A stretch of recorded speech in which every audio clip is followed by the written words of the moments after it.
네, 반갑습니다. 2시에 예배를 드리는군요. 저희는 저녁 7시 예배를 드리는데 2시가 조금 부럽기도 합니다. 오늘 우리 증산 제1교회 또 재직 수련회 불러주신 하나님께 감사드리고요. 또 부족한 사람을 이 자리에 세워주신 우리 존경하는 담임 목사님 그리고 모든 당회원 장로들에게 깊은 감사를 드립니다. 오늘 이 시간 새해를 맞이해서 우리를 재직으로 부르신 주님의 뜻을 생각하며 또 말씀 듣는 시간 되길 간절히 바라고요. 그래서 우리를 부르신 주님의 뜻을 제가 새롭게 깨닫고 또 한 해 또 열심히 달려가는 은혜가 함께하기를 간절히 소망합니다. 네, 저를 물끄미 쳐다봐서 우리 인사 나누고 말씀 나누면 좀 좋겠습니다. 서로 바라보면서 이렇게 인사하겠습니다. 10년은 젊어 보이십니다. 10년은 젊어 보이십니다. 네, 좋은 말 들었는데 다시 한번 인사하겠습니다. 이번 주 밥 한 끼 꼭 사겠습니다. 이번 주 밥 한 끼 꼭 사겠습니다. 네, 미국의 모범적인 교회로 알려져 있는 세들백 교회는 제가 잘 알고 있는 니고레 목사님이 목적이 이끄는 삶으로 유명한 교회이죠. 이 교회를 가면은 교직원 12계명이 있다고 합니다. 교직원들이 지켜야 될 12계명. 이 12계명에는 이 교회가 굉장히 중요하게 생각하는 가치가 잘 담겨져 있습니다. 12가지의 가치가 담겨져 있는데 그 계명을 보게 되면 섬김, 또 겸손, 다양성, 진실함, 단순함, 팀워크, 또 성장, 쉼, 유머, 모험 정신 같은 이런 가치들을 굉장히 중요하게 생각한다고 합니다. 근데 제가 12가지 계명을 보다가 특별히 은혜 받은 계명이 하나 있는데 바로 그것은 6번째 계명입니다. 우리는 단순함을 중시한다. 많은 것보다도 하나 잘하는 거. 하나만 잘해도 우리는 그것을 참 좋게 생각한다는 뜻으로 우리는 단순함을 중시한다는 계명을 세웠습니다. 이 계명을 잘 지키기 위해서 실천 계명을 하나 실천 원칙을 제시하였는데 이렇게 되어 있습니다. 그 정도면 훌륭해. 영어로 말하면 good enough. 그 정도면 훌륭해. 많은 것 가운데서 한 가지만 잘해도 괜찮다 하는 뜻으로 우리는 그 정도면 훌륭해라는 원칙을 따른다. 이러한 세부적인 실천 규칙을 세워두었습니다. 사실 우리가 최선을 다하지만은 기대에 못 미칠 때가 참 많이 있죠. 내가 열심히 다했지만은 내가 원하는 성과를 거두지 못할 때, 그럴 때 누군가 나에게 찾아와서 이렇게 말해주면 어떨까요? 야, 너 그거밖에 못하니? 실망했다 하면서 내가 충분히 다하지 못한 것을 가지고서 이런저런 말을 한다면 아마 그 말이 우리에게 큰 상처가 되지 않겠습니까? 하지만 동일한 상황에서 내가 힘들고 지쳐있을 때, 열심을 다했지만은 내가 좋은 최선의 결과를 내지 못하였을 때 누군가 나에게 찾아와서 이렇게 말해주면 어떨까요? 그 정도면 훌륭해. 정말 잘했어. 그 정도 정말 잘한 거야. 라고 말해준다고 한다면 그 말이 우리에게 큰 위로가 되고 다시 한번 또 새 힘을 가지고 또 걸어가게 되지 않겠습니까? 하나님께서 태초에 천지를 창조하신 이후에 자신의 사역을 바라보면서 이렇게 말씀하지 않았습니까? 보시기에 심히 좋았더라. 참 좋다. 자신이 만든 모든 창조의 사역을 보면서 마음에 들지 않은 부분도 있지 않겠습니까? 하지만 최선에서 모든 사역을 마치신 후에 하나님께서는 자신을 바라보면서 심히 좋다, 참 좋다고 스스로 칭찬하시고 또한 기뻐하셨습니다. 이것이 우리를 향하신 하나님의 마음인 줄 믿습니다. 여러분, 세달교회를 섬기는 교직원들은 서로를 바라보면서 이렇게 인사한다고 하는 것이죠. 열심을 다했지만은 최선을 다하지 못하였을 때, 열심을 다했지만 내가 원하지 못한 결과를 이루었을 때, 그것 때문에 실망하는 교육자를 볼 때 이렇게 말해준다고 하는 겁니다. 그 정도면 훌륭해. 그 정도면 훌륭해. 저는 이 이야기를 들으면서 세도의 교회는 참 따뜻한 교회이다. 서로를 배려하고 존중할 줄 아는 교회라는 사실을 깨닫게 되었습니다. 우리 증산제일교회 우리 재직들도 서로를 바라보면서 이렇게 인사하면 얼마나 좋을까요? 그 정도면 훌륭해. 정말 잘했어. 한 해 동안 열심히 사역하였지만은 내가 기대에 미치지 못하였을 때 그런 모습을 바라보면서 서로에게 다가가서 그 정도면 훌륭해. 정말 잘했어라고 말해준다면 얼마나 좋겠습니까? 또한 자신들을 바라보면서 이렇게 말해주면 참 좋겠습니다. 다른 사람들뿐만 아니라 사실 내 자신을 돌보는 사람들이 많이 없지 않습니까? 열심히 달려갔지만 내 모습을 바라보면서 또 자신의 가슴에 손을 얹고 자신을 향해서 이렇게 말하면 어떻겠습니까? 그 정도면 훌륭해. 너 정말 잘했어. 라고 말한다고 한다면 또한 그것이 우리에게 큰 힘이 되고 또한 기쁨이 될 줄 믿습니다. 그래서 이 시간 우리 좌우에 앉아 계신 서로를 바라보면서 이렇게 한번 격려해 주시면 참 좋겠습니다. 그 정도면 훌륭합니다. 그 정도면 훌륭합니다. 네, 이번엔 자신의 가슴에 손을 얹고 이렇게 말해주면 좋겠습니다. 너 정말 훌륭해. 너 정말 훌륭해. 네, 그래서 우리 증산제일교회가 열심히 주를 위해서 일하고 또 서로 힘들고 어려울 때는 서로 향해서 칭찬해주고 격려하고 축복하는 그런 귀한 교회 될 수 있기를 주의 이름으로 축원합니다. 오늘 함께 나누고자 하는 말씀은 우리가 잘 알고 있는 예수님의 비유, 달란트 비유입니다. 어떤 사람이 먼 길을 떠나면서 자신의 종을 불러서 각자에게 달란트를 다 나눠주지 않았습니까? 어떤 사람에게는 5달란트, 어떤 사람에게는 2달란트, 그리고 어떤 사람에게는 1달란트를 나누어 주었습니다. 주인은 각 사람의 능력에 따라서 자신의 집에 있는 각 종의 능력을 잘 알고 있기 때문에 그에 맞게 달란트를 나누어 준 것이었습니다. 이제 주인은 오랜 여행을 마치고 돌아와서 이제 결산하게 되었죠. 그동안 주인이 종들에게 달란트를 나눠줬는데 얼마나 잘했는지를 돌아보는 시간을 가져왔습니다. 먼저 5달란트 받은 종은 5달란트를 남겼고 2달란트 받은 종은 2달란트 남기지 않았습니까? 하지만 1달란트 받은 종은 아무것도 하지 아니하고 그대로 받은 달란트를 가져왔습니다. 왜냐하면 그는 이 달란트를 가지고서 장사한 것이 아니라 땅속에 묻어두었기 때문이었죠. 주인은 종들에게 각기 다른 평가를 내렸습니다.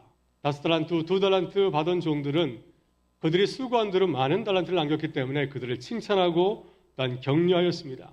착하고 충성된 종아, 내가 적은 일에 충성하였으니 내 주인의 즐거움에 참여할지이다 칭찬하였습니다. 하지만은 1달란트 받은 종이는 어떻게 했습니까? 그에게는 책망과 엄중한 책임이 따르게 되었습니다. 그는 달란트를 묻어두고 아무것도 하지 않았기 때문이죠. 주인은 그에게 이렇게 말하였습니다. 이 무익한 종을 바깥 어두운 데로 내어 쫓으라. 거기서 슬피 울며 이를 갈리라. 하고는 그에게 줬던 1달란트를 거두어서 5달란트 받은 종에게 나누어 주었습니다. 여러분, 이 달란트를 어떻게 읽으시나요?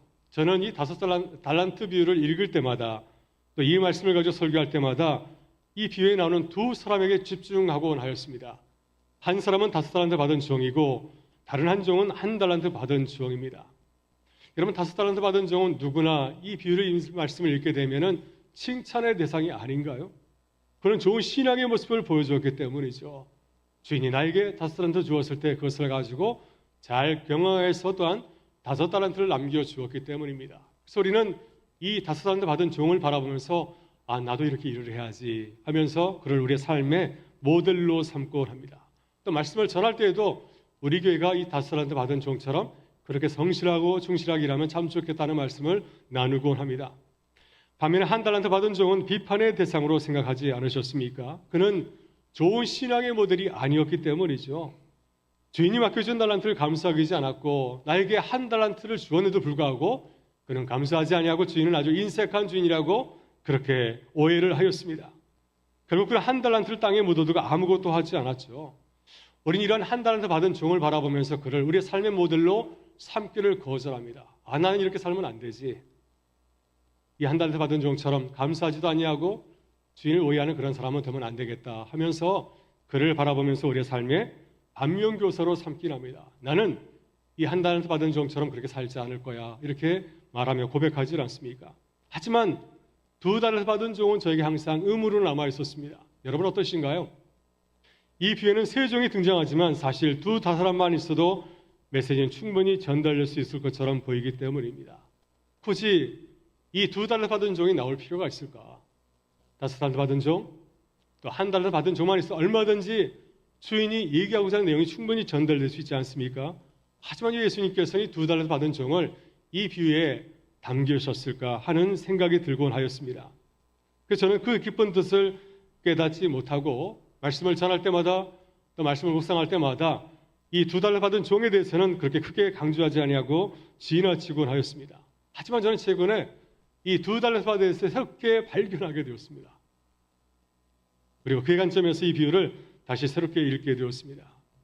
그래서 오늘 이 2달란트 받은 종의 관점에서 우리 재직들의 이야기를 함께 나누기를 원합니다. 먼저 2달란트 받은 종 역시 처음 달란트를 받을 때 상처받을 수 있는 상황 가운데 놓여 있었습니다. 여러분 1달란트 받은 종은 어떠했나요? 1달란트 받은 종은 자신이 가장 적게 달란트를 받았다는 사실 때문에 서운함을 느끼지 않았습니까? 상처를 입었습니다. 다른 종들은 5달란트, 2달란트 받았는데 왜 나에게는 가장 적은 1달란트를 주었을까? 내게 주신 달란트가 적게 느껴지기 때문에 그는 서운함을 느낀 것이었습니다. 그럼 2달란트 받은 정도 충분히 이렇게 생각할 수 있습니다. 왜 나는 5달란트가 아니라 2달란트 주었을까? 나도 얼마든지 5달란트 받은 종처럼 일할 수 있는 능력과 실력을 겸비하고 있는데 왜 나의 능력을 주인은 인정해 주지 않을 것일까? 2달란트 받은 종의 입장에 생각해 보게 되면 얼마든지 그렇게 생각해 볼 수 있지 않겠습니까? 또 우리 스스로도 자신을 바라보면서 5달란트가 아니라 2달란트 정도를 받았다고 생각했을 때, 한 학생에게 5달란트가 아니라 2달란트 정도 줬다고 생각했을 때 우리 마음이 상하고 또 우리 자존심이 흔들릴 수도 있지 않겠습니까? 더 나아가서 이 주인이 종들을 평가하고 상과 벌을 내리는 그 장면에서도 2달란트 받은 종은 또다시 서운함을 느낄 수 있는 상황 가운데 놓여 있었습니다. 여러분, 주인이 종들과 셈할 때 한 달란트 받은 종을 책망하고 그 달란트를 받아서 누구에게 주었습니까? 그 한 달란트를 5달란트 받은 종에게 나누어 주었습니다. 하지만 그 자리에 누가 있었습니까? 그 자리에는 2달란트 받은 종도 있었습니다. 2달란트 받은 종도 주인이 준 달란트를 가지고 열심히 수고하여서 2달란트를 남기지 않았습니까? 하기 때문에 나도 주인이 가지고 그 한 달란트를 받을 수 있는 자격이 있다고 충분히 생각했을 것입니다. 하지만 주인은 그 달란트를 거두어서 자신에게도 나눠준 것이 아니라 오직 5달란트 받은 종에게만 이 달란트를 나누어 주었습니다. 이 장면을 보면서 2달란트 받은 종이 마음이 상할 수 있지 않겠습니까?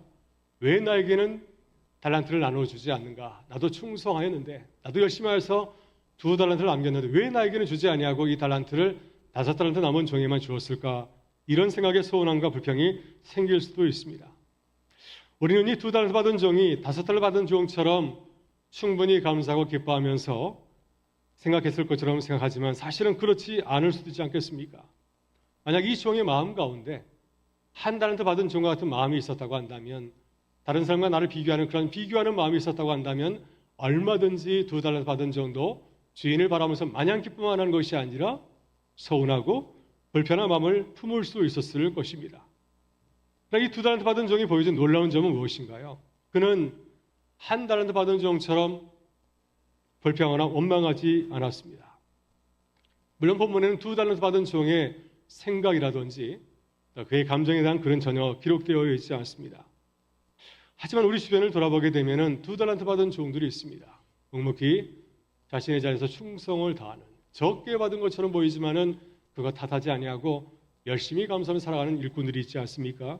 아마 예수님께서는 이러한 일꾼들의 모습을 바라보시면서 이 달란트 비유 가운데 2달란트 받은 종의 이야기를 담겨놓지 않았을까 하는 생각을 해보았습니다.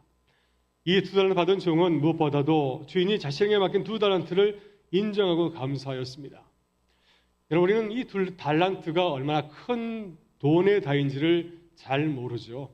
우리가 쓰고 있는 화폐 단위가 아니기 때문입니다. 하지만 예수님께서 말씀하실 때 고대 사회에서 이 달란트는 가장 높은 돈의 단위였습니다.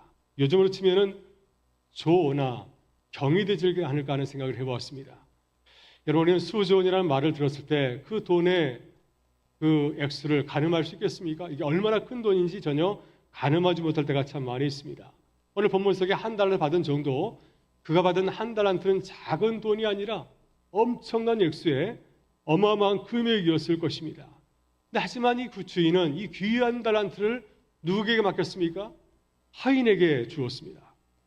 주인이 먼 길을 떠나면서 자신을 청지기로 인정하고 또 그 달란트를 마음껏 사용할 수 있는 모든 권한과 책임을 그에게 부여하지 않았습니까? 바로 이 사실 자체가 큰 은혜와 감사가 아니겠습니까? 나를 청지기로 인정하고 나에게 주인의 소중한 재산인 달란트를 맡겨준 것, 이것이 큰 감사 이유가 아니겠습니까? 이 2달란트 받은 종은 이 사실을 인정했고 감사함으로 그 달란트를 받아들인 것이었습니다. 그 결과 그는 최선을 다하여서 일하였습니다. 5달란트 받은 종처럼 5달란트를 남기지는 못하였지만 자신에게 주어진 2달란트를 가지고 열심히 수고하여서 그는 또 2달란트를 남기지 않았습니까? 맡은 자리에서 그을지 아니하고 열심히 수고하였기 때문에 그와 같은 합당한 열매를 맺게 된 것이었습니다. 주인 또한 그 사실을 인정하면서 그를 칭찬하고 격려하지 않았습니까? 착하고 충성된 종아, 내가 적은 일에 충성하였으니 내가 많은 것을 내게 맡기리니 내 주인의 즐거움에 참여할지어다. 물론 2달란트 받은 종도 주인이 결산한 장면을 보면서 마음이 흔들릴 수 있었을 것입니다. 주인이 한 달란트 받은 종에게 한 달란트를 거두어서 5달란트 받은 종에게 그것을 나누어 주었기 때문이죠. 하지만 그는 그 주인의 결정 앞에서 원망하거나 불평하지 않았습니다. 마음속에 서운함이 있었을 것입니다. 왜 내게는 주지 않을까 하는 마음이 생겼을지 모르겠지만 이것 또한 주인의 권리요, 주인의 뜻이라 생각하면서 그것을 있는 그대로 그는 아무렇지 않게 받아들였습니다. 여러분, 저는 이 모습이 누가복음 10장에 나오는 예수님께서 말씀하신 무익한 종의 비유를 떠올리게 합니다. 예수님께서는 우리를 부르시면서 우리를 종이라 하셨는데 하나님 앞에서 우리가 주님의 종으로서 어떻게 살아가야 될지를 한 비유의 말씀을 통해서 들려주셨는데 누가복음 17장 9절부터 10절은 이렇게 전하고 있습니다. 혹시 성경을 갖고 계시면 같이 한번 읽어보면 참 좋겠습니다. 누가복음 17장 9절과 10절의 말씀입니다.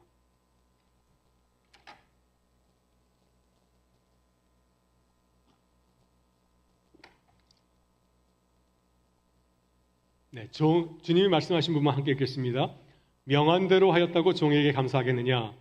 이와 같이 너희도 명령받은 것을 다 행한 후에 이르기를 우리는 무익한 종이라 우리가 하야 할 일을 한 것뿐이라 할지니라. 아멘. 명한 대로 하였다고 종에게 감사하겠느냐? 이와 같이 너희도 명령받은 것을 다 행한 후에 이르기를 우리는 무익한 종이라 우리가 해야 할 일을 한 것뿐이라 할지니라. 여러분, 2달란트 받은 종은 이런 마음을 가지고서 주인을 섬긴 종이었습니다.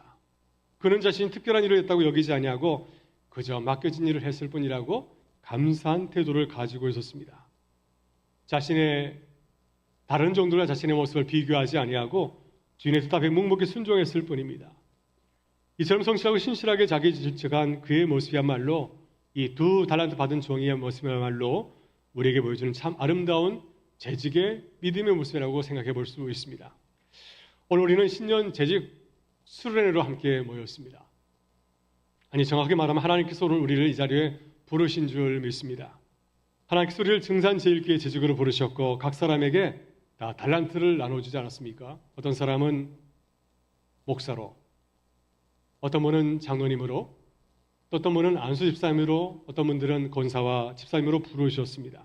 그리고 우리를 증산제일교회 각 재직의 자리에 그 사역의 자리로 우리를 파송하셨습니다. 우리 모두 교회의 기둥과 같은 인물들입니다. 여러분, 교회는 교회의 중요한 일꾼을 말씀할 때 기둥이라는 비유를 쓰지 않습니까? 기둥 같은 일꾼이라고 말씀하지 않습니까? 여러분, 기둥은 집을 지탱하는 매우 중요한 역할을 감당하고 있죠. 만약 집의 기둥이 흔들린다면, 증산제일교회를 붙들고 있는 기둥이 흔들리게 된다면 교물이 온전히 설 수가 없습니다. 마찬가지로 재직이 흔들리게 되면 교회는 어떻게 될까요? 교회도 공동체도 마찬가지로 흔들릴 수밖에 없습니다. 여러분, 그래서 우리는 모두 각자의 자리에서 기둥 같은 역할을 감당하고 있는 하나님의 사람들인 줄 믿습니다. 어떤 재직은 이 성가대의 기둥 같은 인물로, 또 어떤 분은 찬양팀의 기둥 같은 인물로, 어떤 분은 교회 재직 모든 부서의 기둥 같은 인물들이죠. 우리 한 사람 한 사람이 우리 증산제일교회를 지탱하는 기둥 같은 소중한 일꾼들인 줄 믿습니다. 그나마 주님께서 우리에게 당부하신 이 사역들을 어떻게 감당하고 계신가요? 기쁘게 여기고 계십니까?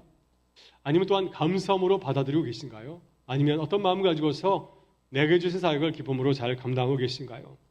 사실 오늘 우리가 증산제일교회 재직으로 이 자리에 서 있는 것은 놀라운 일입니다. 이것은 결코 쉬운 일이 아니죠.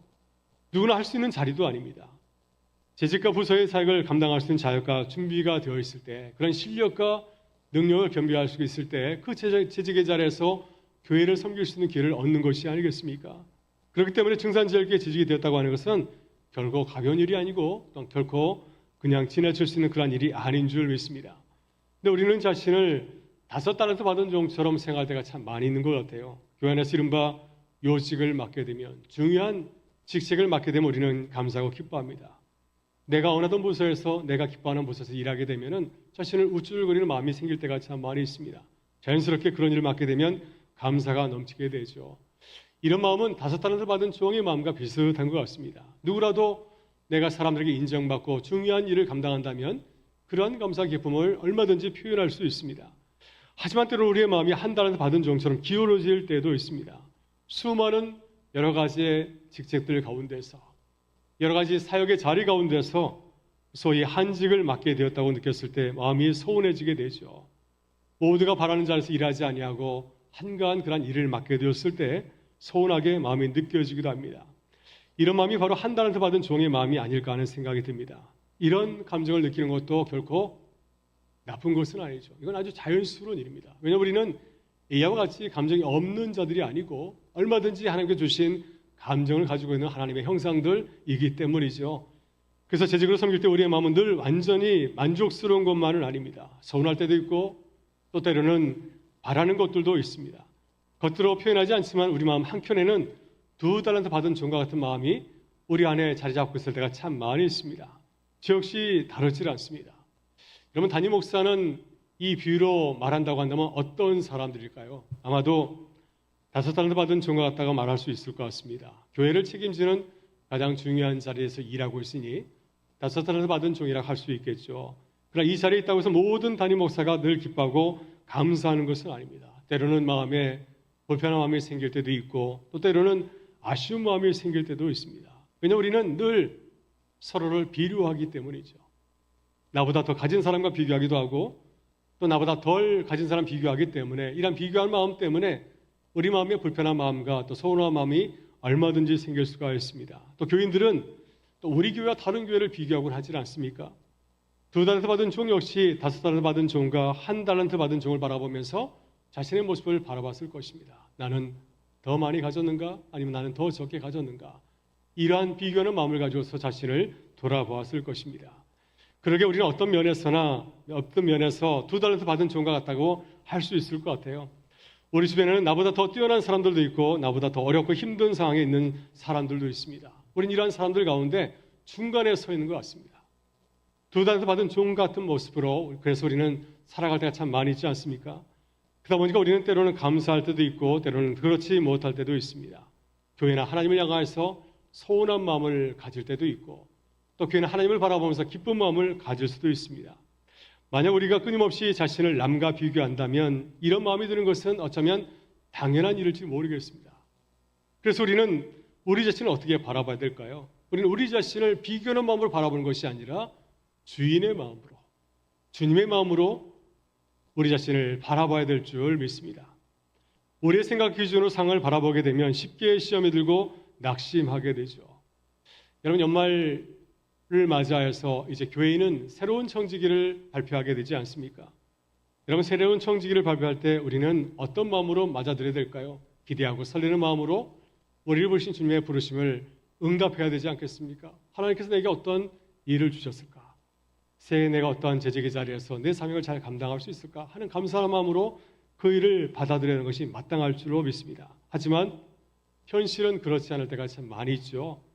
주어진 사역을 기쁨으로 받아들이지 못하고 1달란트 받은 종과 같은 마음으로 바라볼 때가 참 많이 있습니다. 그럴 때 우리는 우리의 모습을 바라보면서 이러한 서운한 마음을 가지는 우리의 모습을 바라보면서 부끄러운 마음을 가질 때가 있습니다. 하지만 중요한 질문은 무엇일까요? 우리 자신을 향해서 어떤 질문을 던져야 될까요?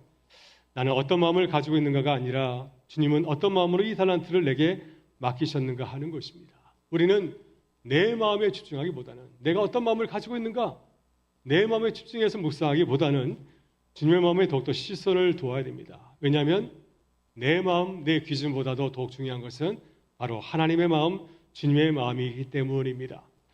여러분, 주님의 눈을 바라보게 된 모든 것이 전혀 다르게 보이지 않습니까? 주인은 종들에게 단순히 재산의 일부를 맡긴 것이 아니었습니다. 달란트는 주인에게 생명과 같은 소중한 재산이었습니다. 그 귀한 달란트, 주인에게 생명과 같은 귀한 재산, 그 자산을 종들에게 마음껏 사용하도록 모든 것을 위임한 것이었습니다. 다시 말해서 종이 주인을 대신하여서 주인의 재산을 마음껏 사용할 수 있도록 모든 권한과 책임을 그에게 위임한 것이었습니다. 우리 주인이신 하나님께서 우리에게 주신 것도 마찬가지이죠. 하나님께서 우리에게 무엇을 주셨습니까? 우리가 새해를 맞이하여서 새해를 주셨고 또 우리가 새해를 잘 살아갈 수 있도록 건강과 생명을 허락하여 주었습니다. 또 우리에게 따뜻한 가정을 주었고 이렇게 귀한 교회 공동체를 선물로 주지 않으셨습니까? 모두 우리를 교회의 지직으로 세우셔서 주님을 섬길 수 있는 귀한 은혜도 허락하여 주었습니다. 또한 그뿐만 아니라 제주로서 사역을 감당할 수 있는 능력과 실리도 겸비하여 주었습니다. 주의 일을 나일로 생각 열심히 달려갈 수 있는 놀라운 열정과 사명을 우리에게 허락하여 주지 않았습니까? 이 모든 것을 생각해 볼 때 주님께서 내게 주신 모든 달란트를 생각할 때 우리는 이 모든 것이 얼마나 감사하고 기쁜 일인지 모릅니다. 이처럼 우리를 향하신 주님의 뜻을 깊이 묵상하면 우리의 마음에 자연스럽게 감사가 흘러 넘치지 않겠습니까? 그래서 우리는 사람들의 말이나 시선에 관심을 두는 것이 아니라 하나님을 바라보면서 주님의 마음을 묵상하는 지혜가 필요한 줄 믿습니다. 그래야 우리가 어디서든지 언제든지 기쁨으로 감사함으로 맡겨진 사역을 잘 감당할 수 있기 때문입니다. 저는 지치고 힘들 때면 어머니에게 전화를 합니다. 저희 어머니는 목사님 사모님이었습니다. 그래서 제 일을 잘 알고 있죠.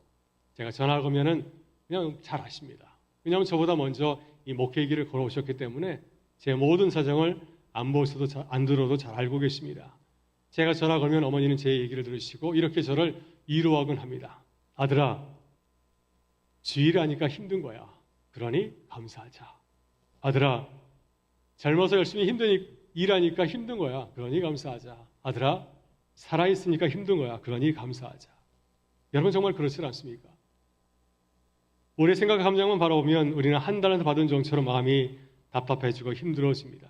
모든 것을 내놓고 싶을 때가 그런 생각이 들 때가 있지 않습니까? 하지만 우리를 부르신 주님을 바라보면 어떻습니까?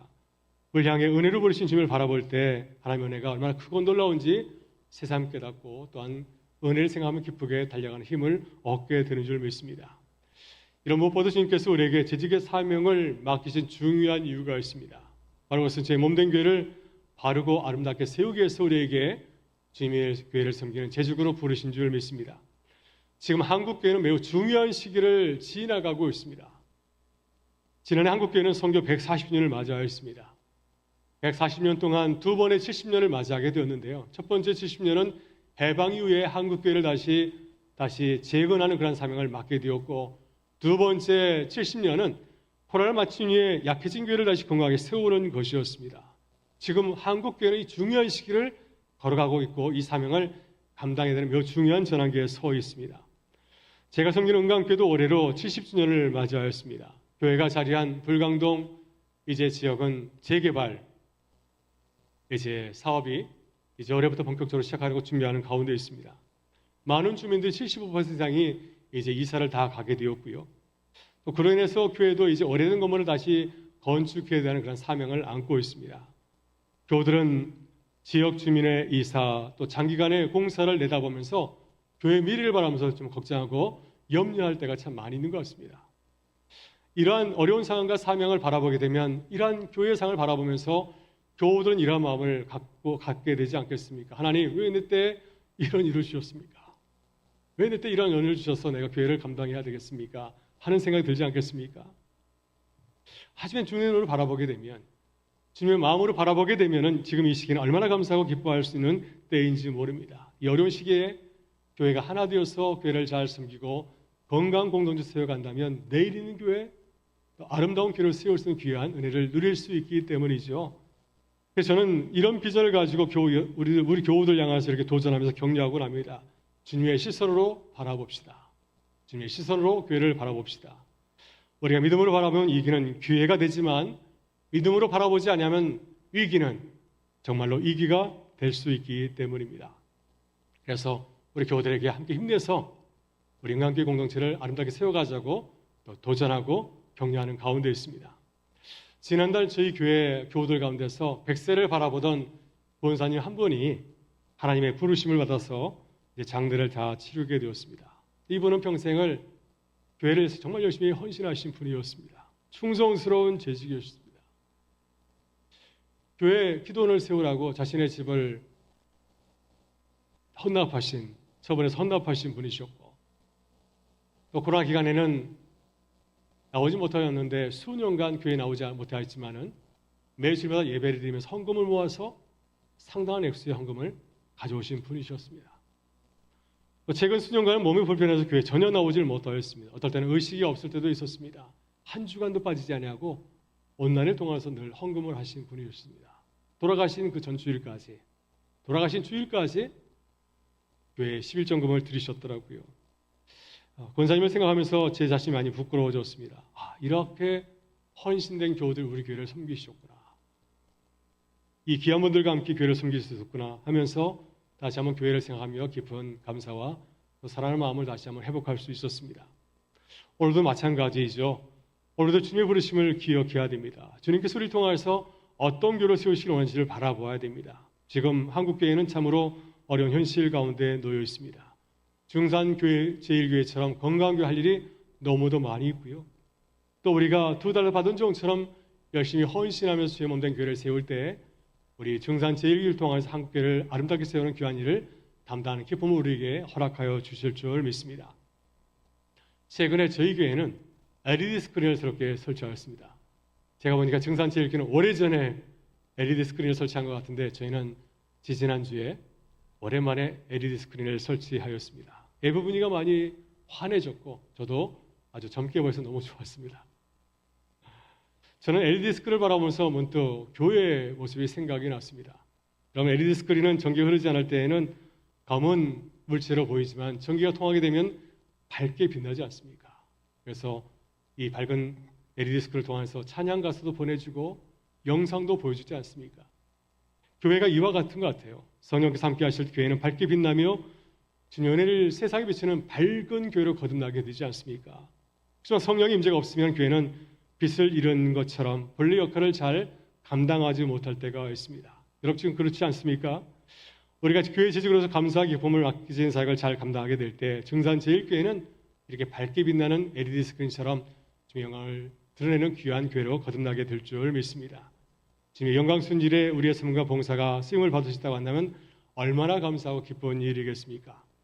2026년 중산 제1교회가 주님의 영광을 드러내는 그런 귀한 교회가 될 수를 주의로 축원합니다. 이 귀한 사역을 기쁘게 감당하는 우리 모든 제자들 되시길 간절히 바라고 새해 우리 모든 중산 제1교회 사역들을 통해서 은혜의 빛을 넉넉히 증가하는 그런 기쁨이 함께할 수 있기를 주의 이름으로 축원합니다.